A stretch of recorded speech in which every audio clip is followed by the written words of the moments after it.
Why would a $90 million internet entrepreneur want to launch a local service business?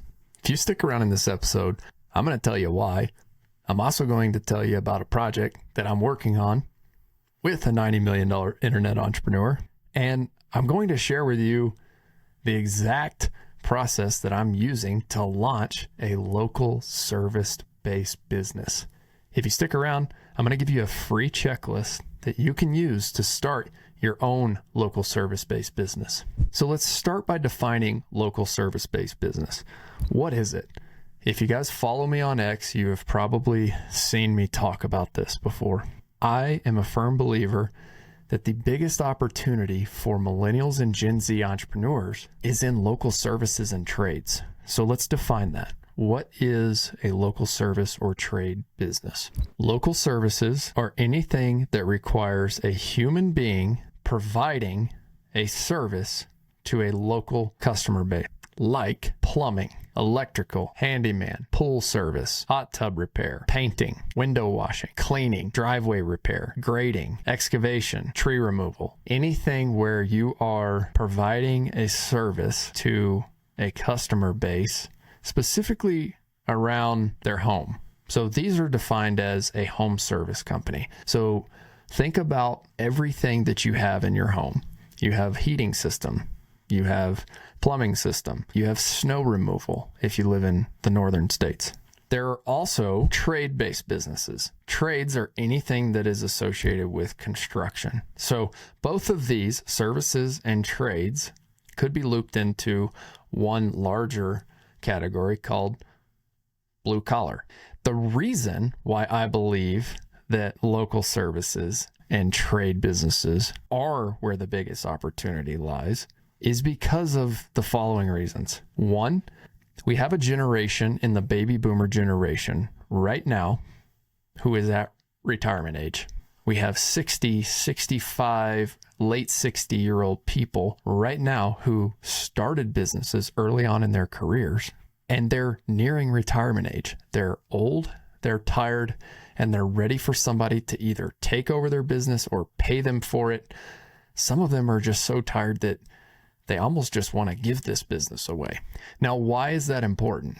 The reason it's important is because the baby boomer generation, who I have a lot of respect for, I should start with that. My dad is a typical baby boomer business owner. The guy has a work ethic that is second to none. The guy taught me how to work at a very young age. In fact, I was reviewing a picture from my mom in our family group text last night where she sent a picture of my little brother at 4 years old troweling concrete. I have very similar memories to this. As early as I can have memories, I remember wanting to go to work with my dad. Why?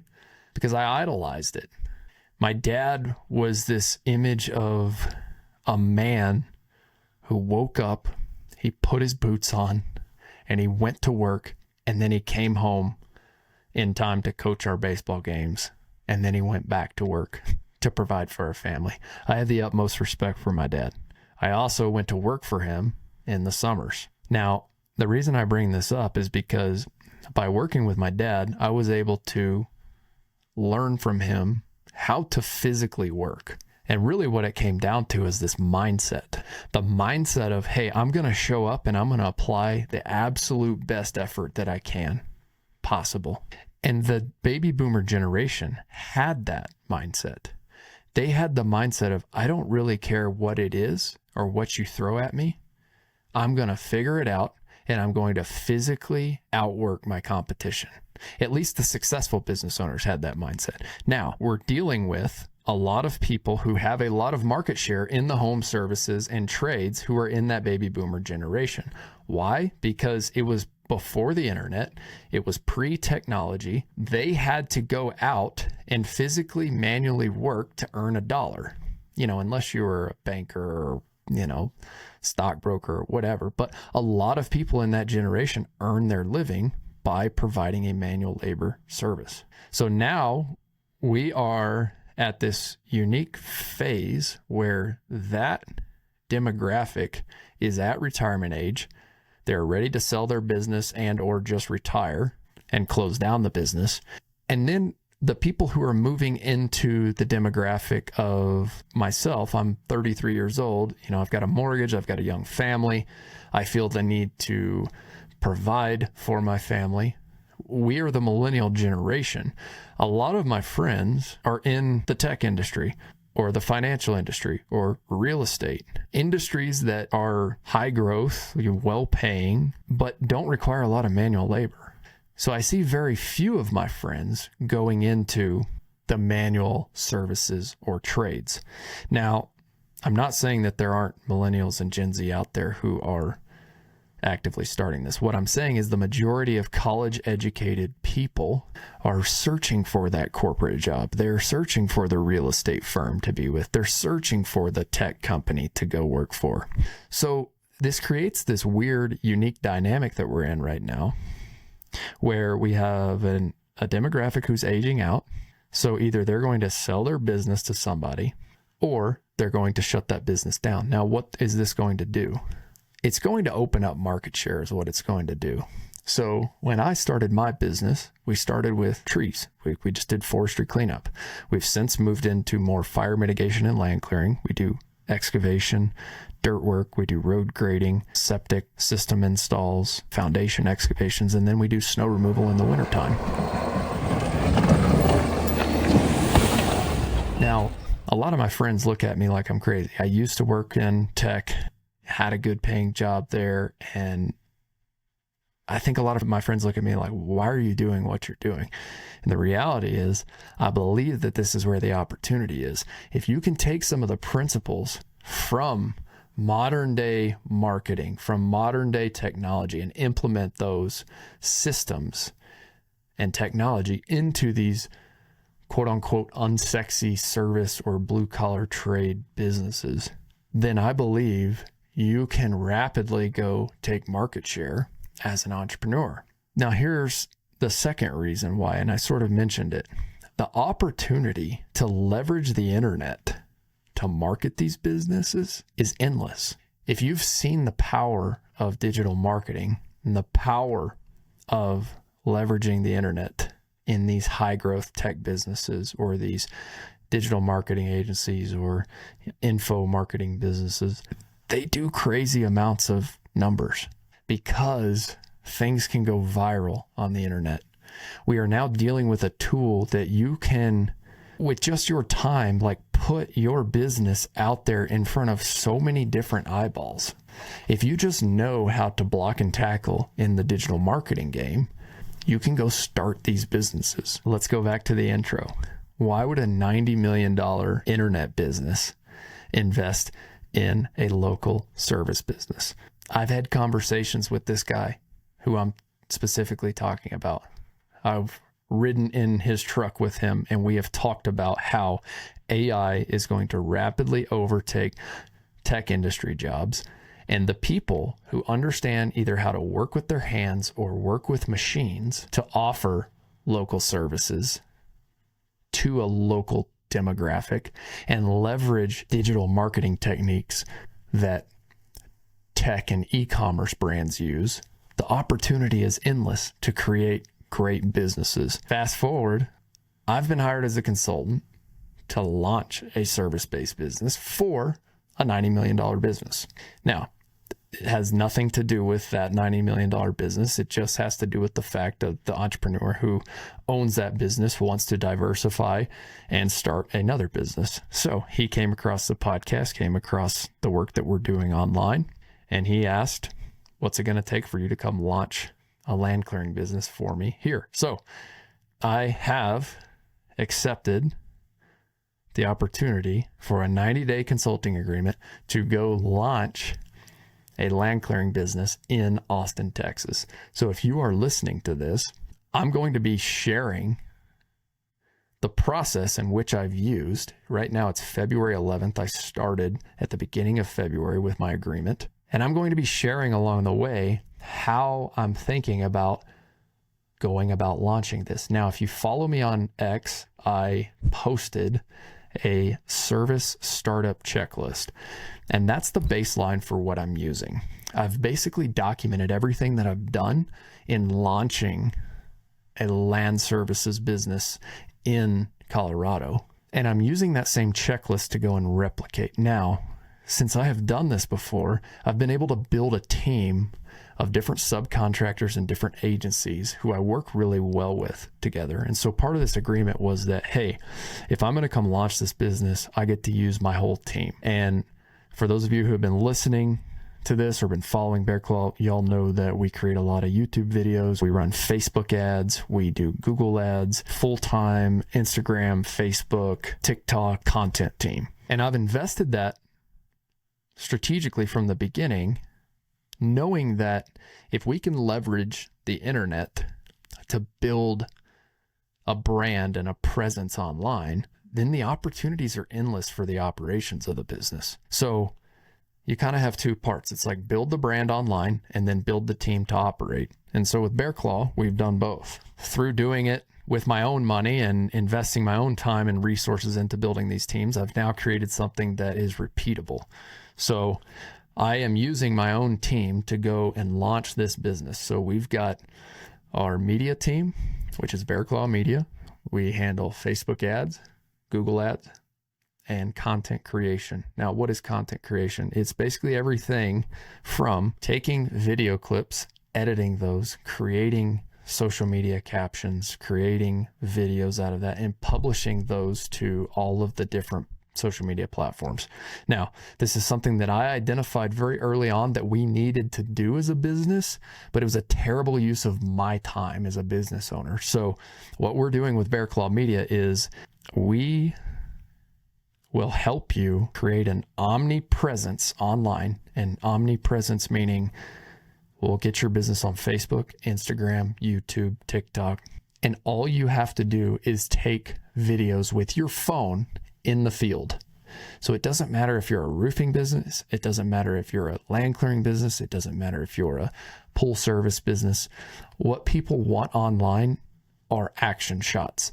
They want to see behind the scenes of what your business is doing. One example of this, you can go to YouTube/@GoBearClaw. And I'll give you an example of this. You can see our highest performing video in 2025 is the one that's titled Road Grader Plowing Snow. It's got a big picture of the yellow cat road grader. It's sitting at 29,000 views right now. Now you have to think about, like, YouTube is essentially a free content platform that is an evergreen marketing system for you. So if we go create a video that gets 29,000 views within the first month, that's 29,000 eyeballs that get on our brand. What happens if those 29,000 people just tell one person each? Our brand exposure doubles, right? So let's, for round numbers sake, let's call it 30,000 views. That 30,000 turns into 60,000 over the next year just by that one person who saw that video telling one of their friends about it. And then what happens if one of their friends goes and tells another friend? Okay, this is the power of word of mouth mixed with digital marketing.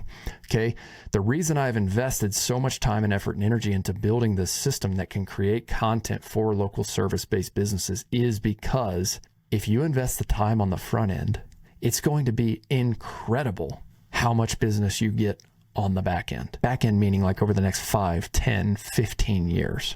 So when you leverage the power of digital marketing, you're not only doing digital, you're creating evergreen assets that can help your word of mouth in the future. Okay, this video right here that's sitting at 29,000 views is going to continue to get views over time. And I would be willing to bet over the next several years, like at the rate that that's growing, it's going to be several 100,000 views. Now, that time and effort, energy that I've put into creating this video, after I worked through all the initial phases of defining the format, like all I spent was one morning videoing, and I used my iPhone. February 11th, 2025, whatever the latest iPhone model is incredible for videoing. That's all you need to record great YouTube content. Now, the cool thing that we can do with that YouTube content, if you focus on going and getting videos, you don't have to edit it. All you have to do is follow a specific format that we talk about and we coach our clients on. You just need to film it in the field. We create a shared iCloud or Google Drive album from there. And then all you have to do is upload your content to there and our editors take it from there. So we've created this system that simply works, right? Now that's our YouTube strategy. You flip your phone around, you film for short form, you turn it like this. So this short form we'll use for Facebook, we use for Instagram, we use for YouTube Shorts. Okay. We've had videos that have popped to over 2 million views per video. Okay. Are all 2 million of those ideal customers? No, but it's about the exposure, right? If you can leverage these platforms to get your business and your brand in front of more people, then more people are going to tell more people about it. And then those people are going to think of you next time they need XYZ service. So our thesis in starting this business is we're going to build a digital marketing plan that can launch local service-based businesses. This specific one, backed by this $90 million company, is a land clearing business. Okay, we're going to be doing forestry mulching, cedar removal in Austin and surrounding areas for large ranches and wealthy landowners. So if any of you are in Austin and you're an equipment operator listening to this, or you wanting to get involved with an early stage startup that is well funded, it also has a very sound plan for how to get leads. You can reach out, textclearing@gmail.com if you are listening to this and you're in the Austin area. We're going to be hiring project managers. We're going to be hiring crew foremen. We're going to be hiring equipment operators. We need a sales and estimator at the time of this. I'm interviewing all of these people as we speak. But if you're listening to this, this business is going to grow really fast. So don't hesitate to reach out if that's a company you want to be a part of. For those of you listening who want to know the process for that service startup checklist, I'm just going to talk about some things that we started with. Okay. You kind of have to get all of your initial systems set up. All right. I'm going to do a separate video, and I'll probably do this as a YouTube format video on how to start a local service-based business. And we'll just go down that checklist for week 1. So go look for that on YouTube. Type in youtube.com/@theownerop. That's my personal channel. That's where I share information and content about building these service-based businesses. If you go to @GoBearClaw, you're going to get more content about the actual business operating itself, meaning like videos of the equipment running. And then if you go to @TextClearing, and same thing on Facebook and Instagram, you're going to see vlog style content. You're going to see short form content about the equipment operating there. If you go to youtube.com/@theownerop, you're going to get more of the like behind the scenes business how-to content. So thanks again for watching this. If you have not checked out the new OwnerOps website, go check it out, ownerops.com. That's OWNROPS.com. Every week I bring on another business owner who is building a service-based business. For example, the one publishing this week, I'm recording this episode at February 11th, 2025. The one publishing this Friday is one about a stump grinding startup story. Tyler Mumford went 0 to 75K grinding stumps. He was formerly making 175K a year in his tech sales job. And he decided he wanted to go start a local service-based business. He's been a listener of the podcast. He's become a friend at this point. We talk once a week. It's really fun to watch him grow because he is implementing all the things that we talk about. He's putting his own spin on it. He shared with me how he's using cold texting with a cold texting software to go send messages to, like, I can't remember if it was 30 or 50 tree contractors. He built a list of 30 to 50 tree contractors, and he sends a text to them every Monday. Hey, you got any jobs for me? All he does is target the tree contractors and offer them stump grinding services. So he's just found a unique little niche, and he is offering that service to a specific market, and he's crushing it. And like some of you might hear, like, oh, 0 to 75K, there's like 75K of revenue. Like, how is he crushing it? It's like, the dude is crushing it because he's in startup mode. I know we're not talking about millions and millions of dollars in revenue. I celebrate the early wins because it takes a lot to go start a business and just get it off the ground. You've got to make deals. You've got to get those early reviews. And these are the types of stories that I'm going to be promoting more on the podcast. So Tyler, if you're listening to this, thanks for what you're doing, man. I appreciate your effort, your energy. I know your business is going to be successful. It is Grind Time Stump Grinding. I believe it's utahstumppros.com if you want to check out his business. Anyways, thanks again for listening to this episode. Don't forget, work hard, do your best, never settle for less.